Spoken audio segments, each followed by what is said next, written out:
A casi 2 décadas del inicio de la reforma sanitaria iniciada en el primer gobierno del Frente Amplio, las nuevas autoridades de salud pública han venido señalando la necesidad de actualizar el modelo, fortalecer la rectoría del Ministerio de Salud Pública y adaptar el sistema a las nuevas realidades. ¿En qué están esos planes y cuál es el presente del sistema? Para ampliar sobre este tema recibimos en La Rosca a la presidenta de la Junta Nacional de Salud, Gabriela Pradere. Bienvenida, muchas gracias por acompañarnos. Bueno, gracias a ustedes por la invitación. Gabriela, ¿cómo estás? ¿Cómo vienen estos comienzos de este nuevo gobierno?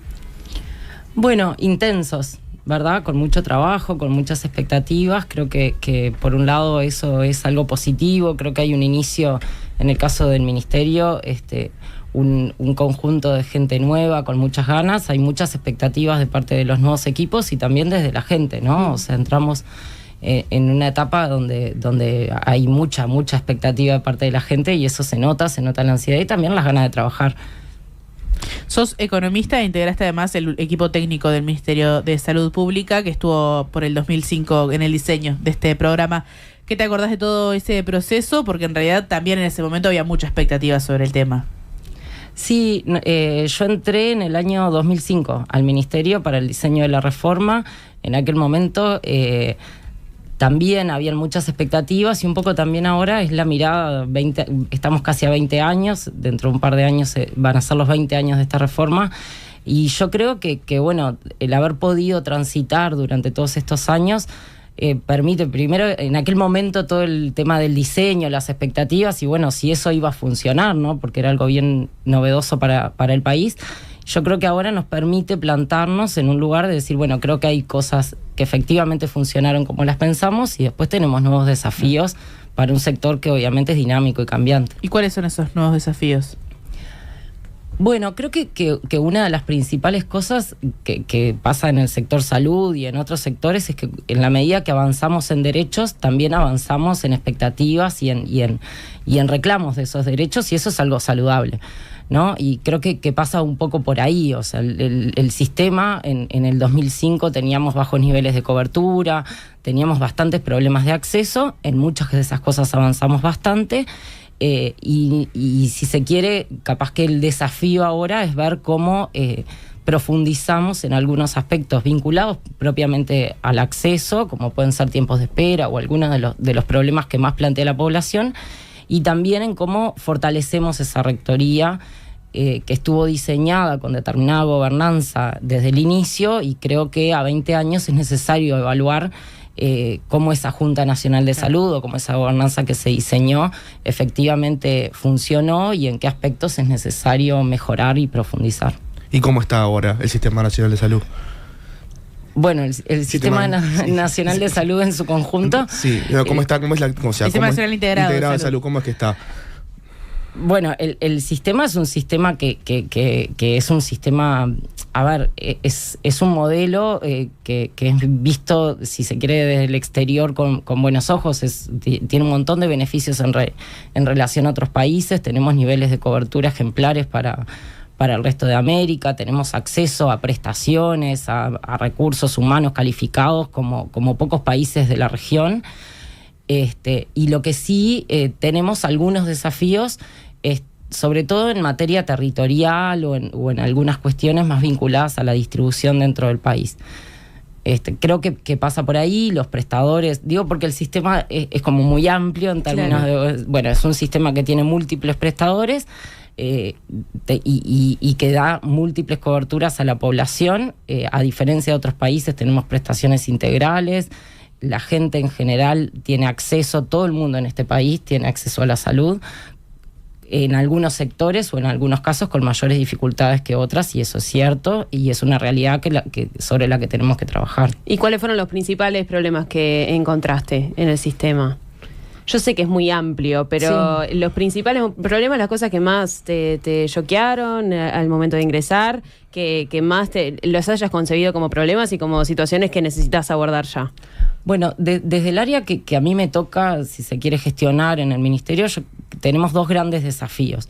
Una es el tema justamente de los tiempos de espera. Creo que ese ha sido un reclamo de la población, es un tema en el que estamos trabajando y va a ser una de las prioridades de la Junta.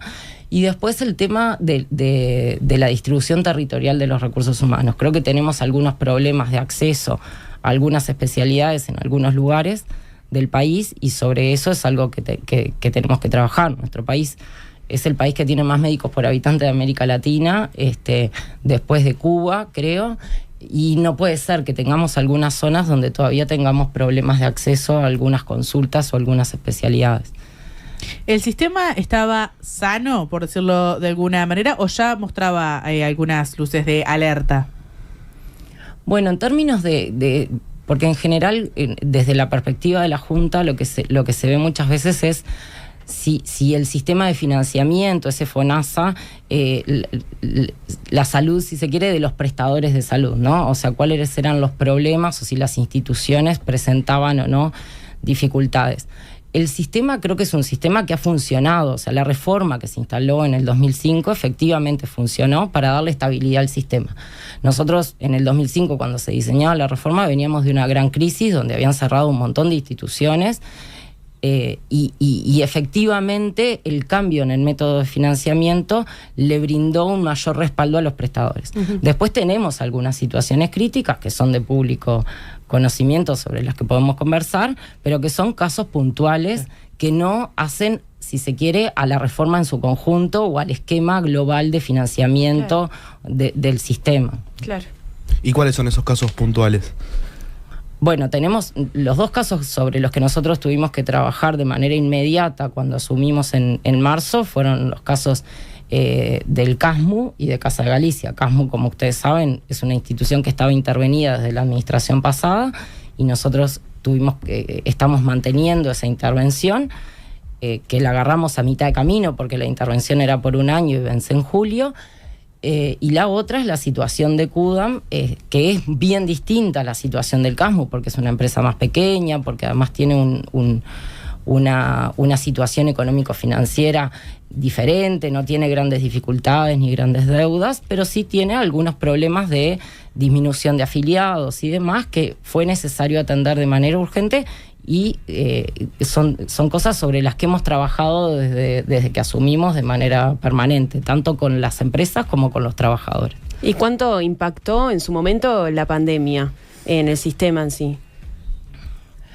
Bueno, yo creo que el mayor impacto que tuvo la pandemia en el sistema tuvo que ver con las prestaciones, ¿no? O sea, hubo que reconfigurar el sistema y el modelo de atención, priorizando aspectos vinculados a la pandemia y postergando algunos servicios que podían ser postergables, ¿no? Porque había que canalizar y concentrar los esfuerzos en dar respuesta a esa pandemia, que era urgente, con también plantillas de trabajadores disminuidas, ¿no? Porque aumentaba el ausentismo, porque los propios trabajadores de la salud se enfermaban, porque eran vectores de contagio, etcétera.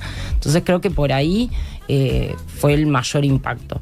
No creo que haya habido un gran impacto en términos económico-financieros para el sector. De hecho, uno si ve las cifras, los resultados de los prestadores se han mantenido bastante estables en los últimos 5 años o más. Claro, entonces el impacto mayor fue más en la organización y no tanto en lo económico. Exacto, fue en la organización, fue en los trabajadores. En lo sorpresivo del momento. Exacto, claro. Lo sorpresivo, en los trabajadores, los equipos de salud se vieron sobrecargados de manera inmediata, en un momento además donde también esos trabajadores de salud también son personas que también tenían sus historias. O sea, la parte de los trabajadores de la salud es un sector fuertemente feminizado. Todos sabemos que más allá de que hay una realidad y una carga de trabajo no remunerado en las mujeres bastante mayor, entonces esas trabajadoras, el sector es básicamente femenino, casi el 70% de los trabajadores de la salud son mujeres, y tenían, por un lado, sobrecargada su tarea asistencial y sobrecargada su hogar, ¿no? Y además, a eso se sumaba también, si se quiere, el temor de ser un vector de contagio entre el sector salud y sus propias familias, donde muchas veces son también cuidadoras de gente que eran, si se quiere, de las que podían tener mayor riesgo también frente al COVID. Entonces creo que ahí fue un aprendizaje importante para el sector, y nos dimos cuenta también que había mucho para trabajar en términos de salud mental, de seguridad laboral, etcétera, en el propio sector. A veces nos cuesta más cuidar a los que cuidan que cuidar a los otros. ¿Y vos sentís que ahora, obviamente que no va a suceder algo similar, pero si sucediera, estamos un poco más preparados en ese sentido? Sí, yo creo que sí, creo que el sector demostró que hay articulación, que aprendió a, si se quiere, a complementar o a trabajar en conjunto, hay un aprendizaje.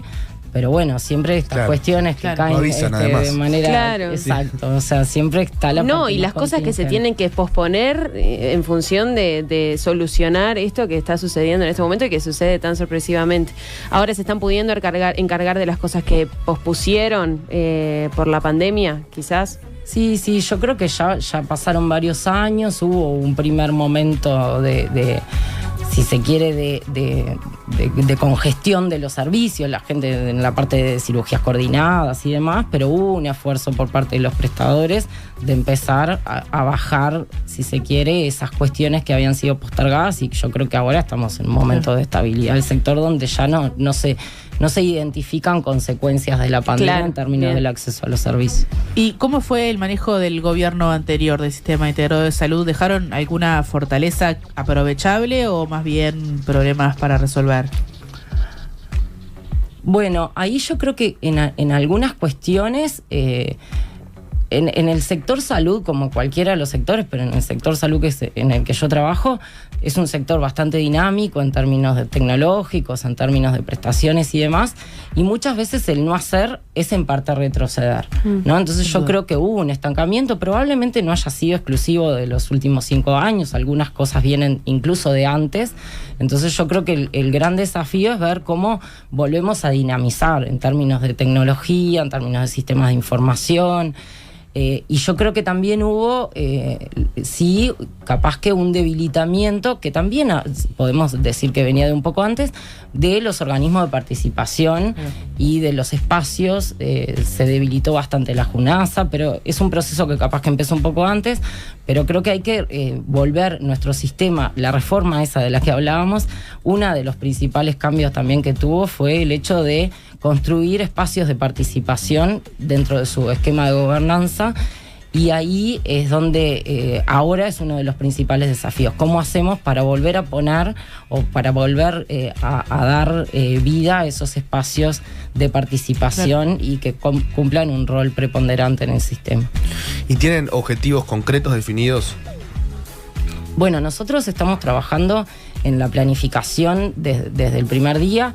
Tenemos distintas etapas, más de largo plazo, de mediano plazo. Claro, no pueden hacer todo ya que acaban de arrancar. Claro. Creo que hay una cuestión es lo que hablamos organización, un poco al principio, ¿no? Esa ansiedad de decir, bueno, los problemas que gente, y es razonable, la gente que tiene problemas que viene acumulando los quiere resolver ya, no quiere esperar que uno... Sin duda. Pero bueno, tenemos algunas prioridades de corto plazo, para la JUNASA sobre todo, que es la parte que me toca. Después hay otras que son del Ministerio, donde desde nuestro lugar también contribuimos, que son en lo más inmediato, que tiene que ver con, bueno, trabajar en el tema de los tiempos de espera. Primero, fortalecer la propia Junta. Estamos trabajando en que se instale, en que tenga una agenda más nutrida, que la Junta había perdido un poco su rol más político en el sentido amplio de la palabra, ¿verdad?, de política pública, y se había restringido a espacios meramente administrativos y de gestión, porque la Junta tiene que gestionar el FONASA,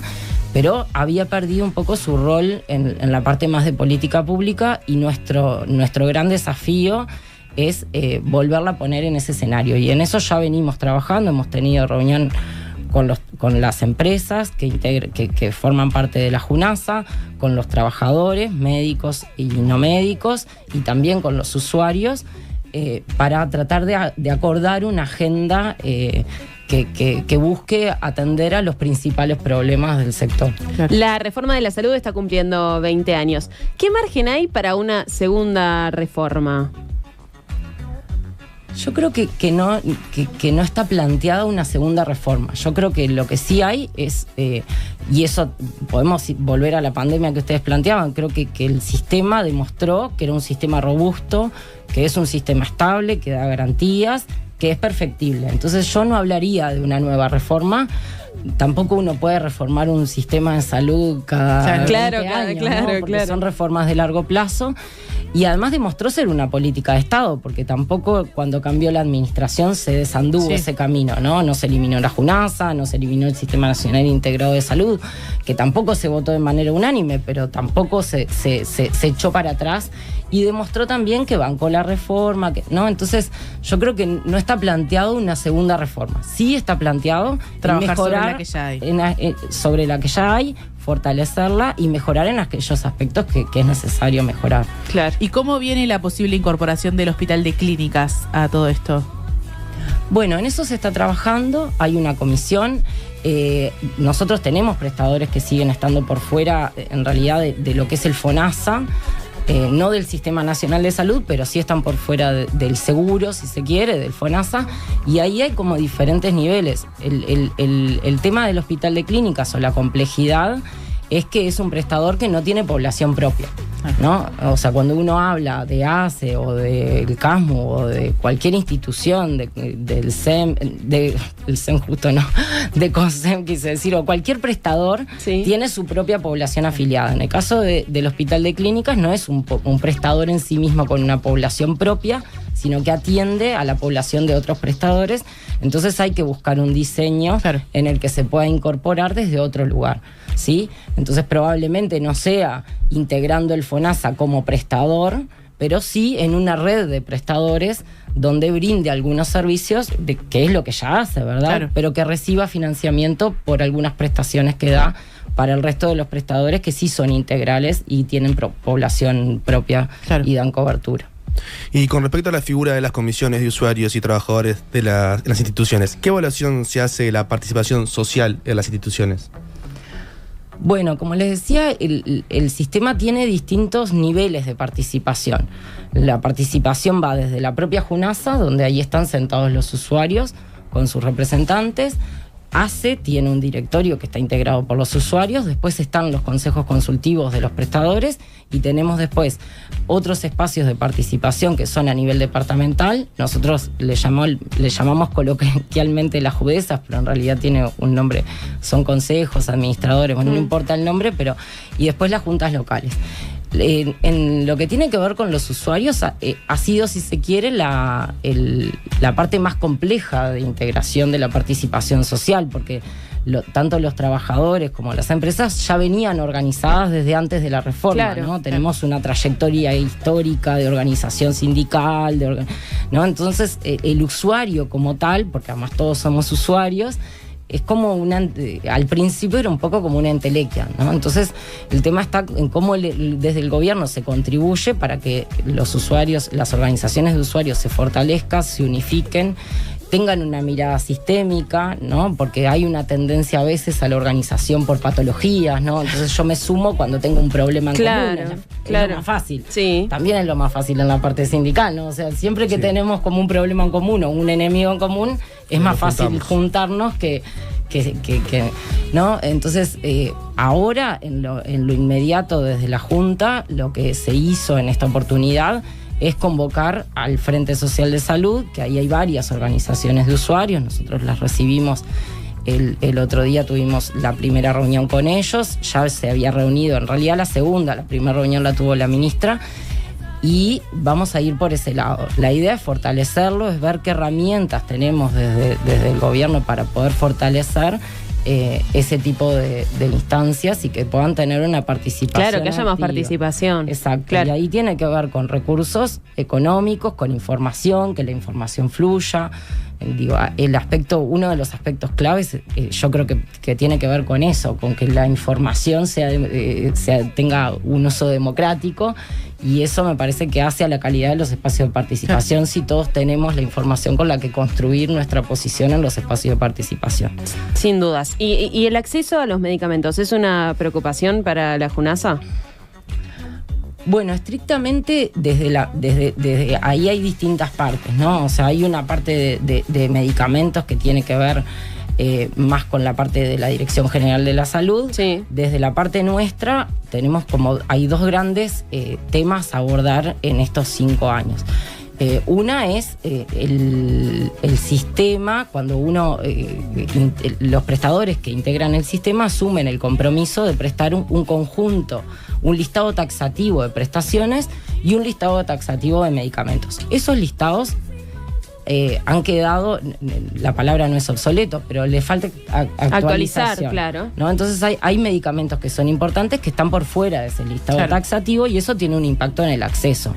Porque cuando tanto las prestaciones como los medicamentos, cuando se integran esos listados taxativos, implica que tienen precios regulados, ¿no? Entonces cuando la gente dice, bueno, porque me cobran cualquier disparate, ¿no? Cuando voy bueno, el problema no es que el precio no esté regulado, sino que el medicamento o la prestación no integra ese listado taxativo. Claro. Entonces lo que estamos trabajando es en la incorporación de medicamentos y de prestaciones a esos listados. Y ahí tenemos un conjunto de prestaciones que van a ser las que van a salir de manera más inmediata y estamos trabajando en el plan de incorporación de los 5 años. Gabriela, una de las prioridades de este gobierno fue la salud mental y bueno, se va a trabajar en ese sentido. Una de las principales críticas cuando hablamos de salud mental es la demora en conseguir un turno con un especialista. ¿Cómo es posible manejar eso y poder resolverlo para que bueno, la salud mental sea un poco más democratizadora? Bueno, ahí hay distintas estrategias. Se está trabajando en un plan general, global, rever la ley, ver la implementación. Entonces hay algunas cuestiones que son bastante más generales. Después, en esto que tú decías, creo que eso es un problema y en algunas zonas el problema se agudiza, dependiendo también hay una inequidad territorial importante, inequidad territorial, inequidad entre subsectores y demás. Y ahí yo creo que hay dos aspectos que aplican a la salud mental y aplican a otras especialidades, ¿no? Hay una que tiene que ver con bueno, pueden haber falta de especialistas. Hay un problema, por ejemplo, en psiquiatría, de distribución de los psiquiatras y de falta de especialistas en algunas zonas. Eso es así y eso impacta en el acceso de la gente. Por el otro lado está en cómo cubrimos esas prestaciones y cómo se utilizan desde la población. También hay cosas que no deberían ser resueltas por un especialista o en este caso un psiquiatra o puede aplicar a otras especialidades y que hay una tendencia al uso de la especialidad, a un uso no eficiente, si se quiere, perdón la expresión, pero es una deformación profesional, pero a un uso, ¿no? O sea, hay cosas que debería poder resolver o el médico de familia o el médico general o incluso otros integrantes del equipo de salud en el caso de salud mental. ¿Pero qué pasa? ¿Se lo deriva al paciente a un psiquiatra cuando no es necesario? ¿Eso es lo que estás diciendo? Bueno, hay una derivación que no debería ocurrir y también hay un acceso directo, porque en la mayoría de los lugares uno puede acceder directamente. Uno, ¿no? Va y dice, bueno, tengo este problema, no sé, me duele la panza, entonces pido hora para el gastroenterólogo. No pido hora para el médico general. Sí. Entonces ya eso implica, bueno, cuando pido hora para el gastroenterólogo le estoy sacando el lugar a otra persona que quizás sí tiene una derivación porque tiene un problema específico a resolver. No hay como un filtro. No hay un filtro. Como eso que hay a veces en las emergencias que dicen que hay como, viste, que es como un semáforo, ¿no? Que te dicen tendría que haber algo así, pero para las consultas. Exacto. O sea, ahí hay un espacio de gestión que es necesario, sobre el que es necesario trabajar, de gestión de las instituciones y también de educación. El ministerio como tal debería asumir el rol de decir, bueno, educar a la población en el buen uso del sistema, en cómo transitar por ese sistema, ¿no? O sea, esto es un problema histórico. Uruguay, yo creo que el hecho de tener demasiados de ser uno de los países con mayor cantidad de médicos, también ha generado esa cuestión de decir, bueno, todos necesitamos acceder al especialista como si el problema se resolviera por ahí, ¿no? Y entonces es un poco eso, me parece que hay que mirarlo desde las dos perspectivas, desde la gestión de la oferta y desde la gestión de la demanda. Bueno, Gabriela Pradere, presidenta de la Junta Nacional de Salud, muchísimas gracias por habernos acompañado en La Rosca. Muchas gracias. Gabriela, te tenemos que pedir un último favor. Último, que lo hacemos siempre con todos los invitados, que es pedirte un artista o una canción para irnos a la tanda. Que se te ocurra, alguien que te guste, lo que quieras, lo que se te ocurra. Sí. De Gilda, a Chacho Ramos y todo lo que hay en medio, así que vos dale creo que no voy a ir por ahí, me voy a quedar con Alejandro Balvis. Muy bien, entonces escuchando a Alejandro Balvis, despedimos a Gabriela, le agradecemos nuevamente por haber estado en M24 y nosotros ya volvemos.